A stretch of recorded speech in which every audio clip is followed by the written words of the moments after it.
Okay, so magandang araw at tayo po ay nagbabalik. So meron tayong laptop from our customer. So ang gagawin natin dito is i-upgrade natin into SSD, no? So ito yung SSD, 256GB, silicon power yan.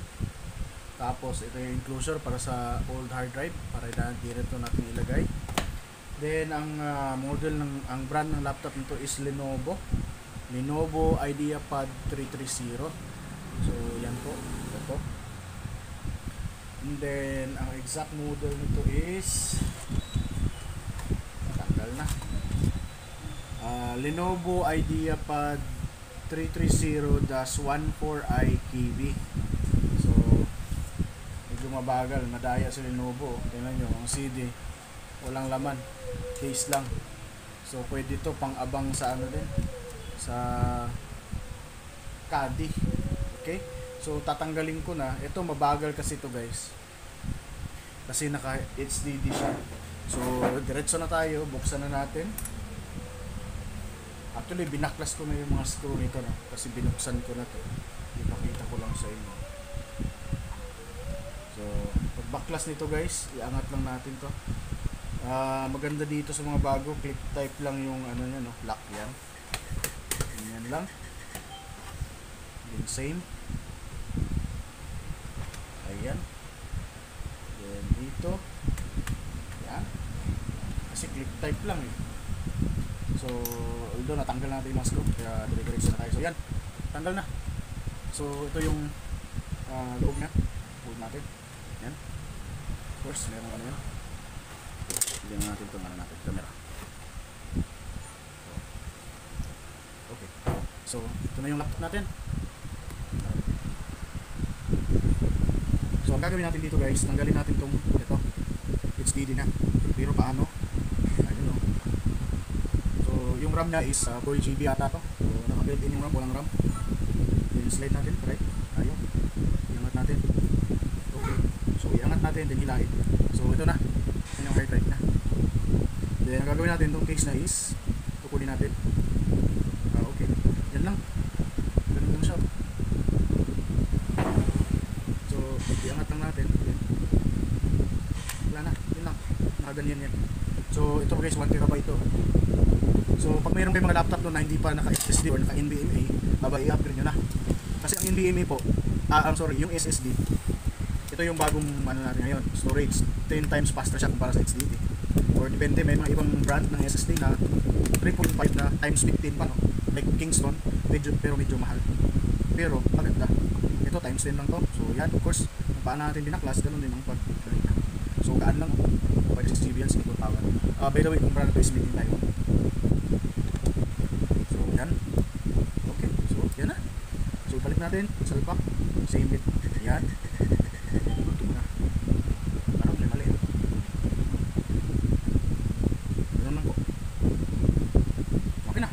Wala na yung gagawin. Dito i-ano natin, check natin thermal. Kung kasi 2021 na ito,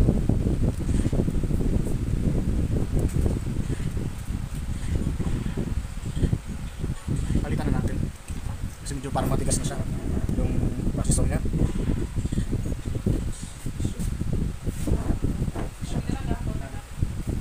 So ipisa natin ang thermal.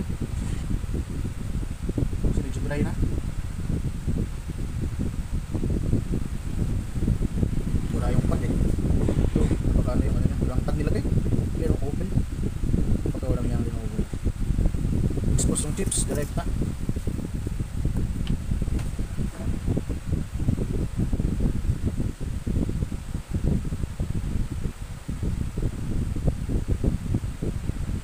Okay. Kasi guys, ito matagal mag-load dahil dulot nga na naka-HDD.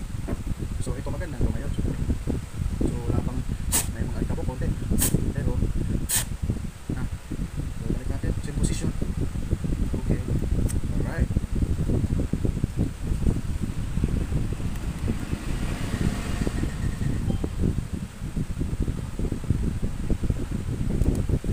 Okay, so that's it. Ibalik na natin. Then, of course, ano yung SSD natin,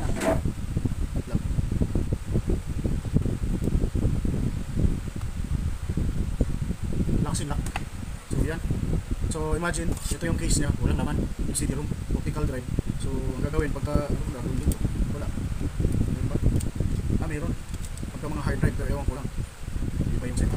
Try. Try na. Pwede ba ito? Pagka ganyan. Try na ito. Hindi pwede. So hindi yan siya pwedeng optional, no? Kasi wala. Hindi sila magkatuka dito. So walang sila dito. Ewan. Anyway, okay lang yan. Main concern natin is itong unit. So balik natin.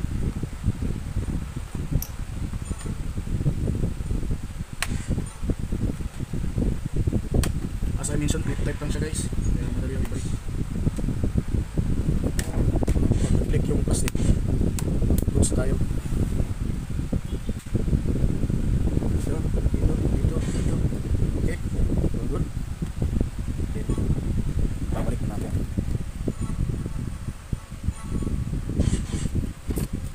Yung screw. So imagine yung optical drive mo. Wala lang naman. Sana all ka. Yan. Screw pa yan guys. Ayan. Walang nata yung liwo. Nalang tinubira. Yan na sana ang tulit. Abay. Tumalunod sa screw.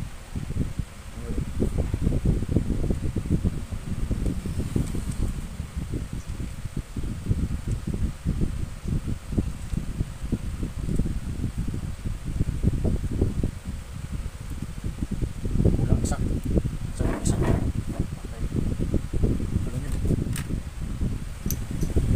Wala na tuloy.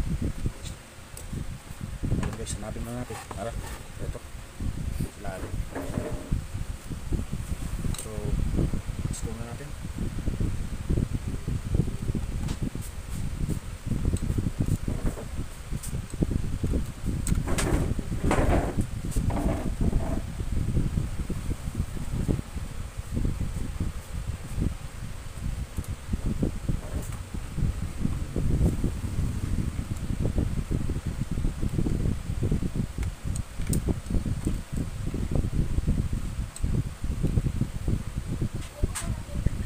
Sige, palitan mo na. Palitan natin na. Magkano yan? Yung yellow.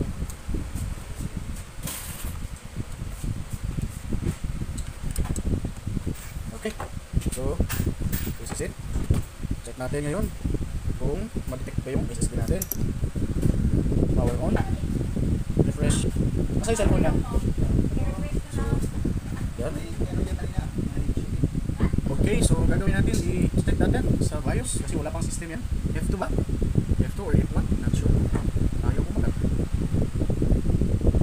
Wow. Ang bata. Ayaw.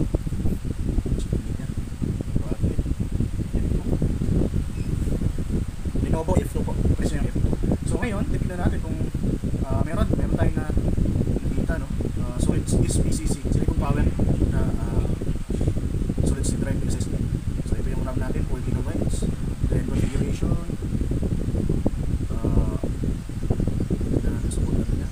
Enable natin UEFI, USB boot enable. Yan. Check natin.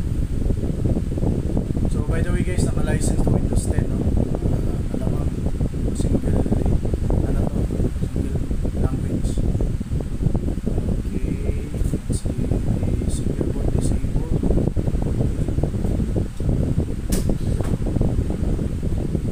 So hindi nakalagay dito, nakalagay lang is solid state drive. Mamaya malalaman natin yung capacity, makita natin yung 256. Now, so sa first tapos na tayo, nag-install tayo ng SSD, na-detect na yung SSD. Then next naman is yung paano mag-install ng operating system. Okay? So, mahalaga po yan. Kasi po, ang operating system natin is license po tayo. So, dapat ang ibalik natin is yung operating system na license. Marami po kasi nangyayari na pag nag-replace ng hard drive is ginagawa nila ito, license into Windows 10 Windows 10 single language pack.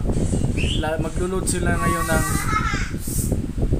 another version, no? Like Windows 10 Professional. So hindi po pwede yun kasi yung license natin is naka single language siya. So para po maibalik natin, maggamit tayo ng bootable disk flash drive. Gusto natin clean install, clean untouched na version, mag-download po tayo ng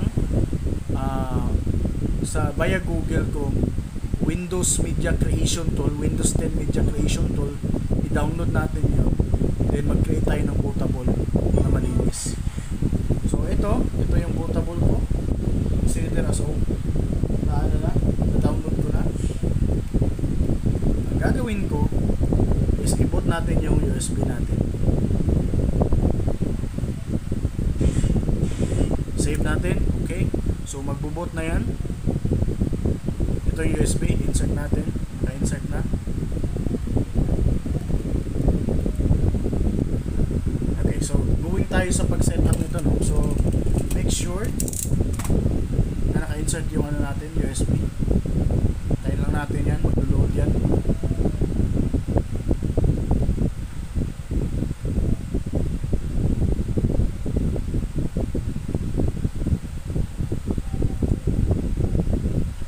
Medyo matagal, hindi yan Windows 11 pala yan. Huwag tayo mag Windows 11 kasi gagapang yan. Pag 4GB ang RAM mo, naka Windows 11 ka, gagapang ka. Bagay lang siya pag 8.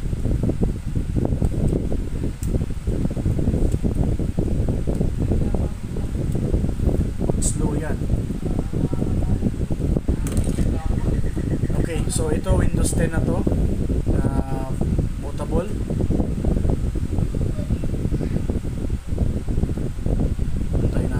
So guys, kagandahan dito pagka-license na tayo, kasi ang license naman is sa mga bagong model naka-embed na mismo sa BIOS sa board natin.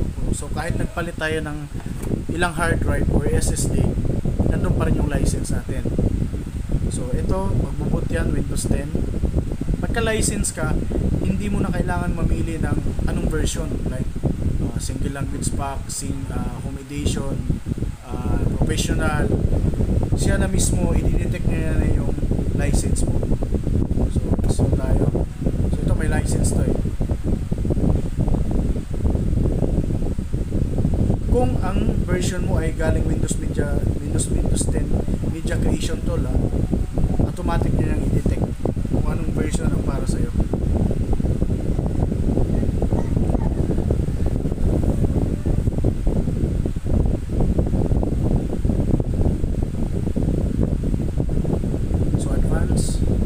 So yan po, yan yung SSD natin na detect niya.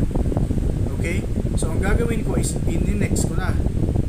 Kasi 256 yan, hindi naman talaga buong 256 yan, maglinis yan. So ang na-detect niya is 238 GB. Next ko, so diretso na po siya. Hindi na po namili kung anong license na version ng license, kung home ba, professional ba, automatic niya na-detect.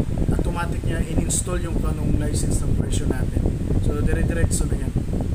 Kasi pagka hindi po tayo license, walang license dito sa board natin o sa unit natin, magpa-pop up yun kung anong license, anong version ng Windows 10 or Windows 11 ang i-install natin.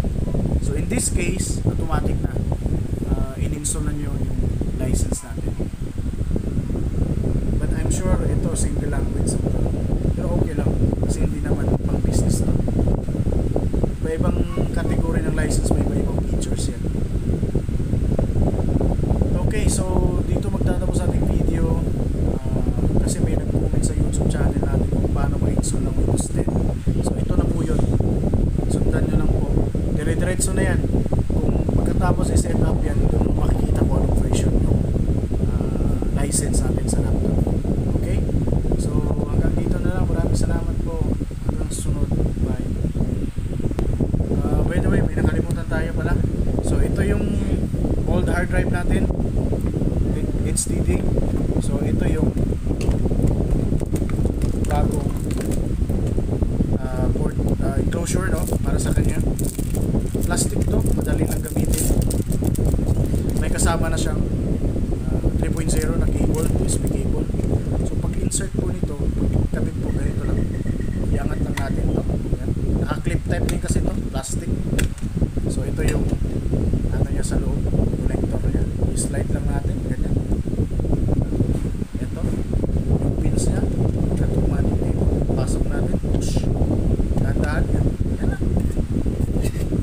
na yung drive natin. So, gamit yan. Balik mo yun natin. Type. Okay, so portable yung 1 terabyte. Huwag lang natin ibagsak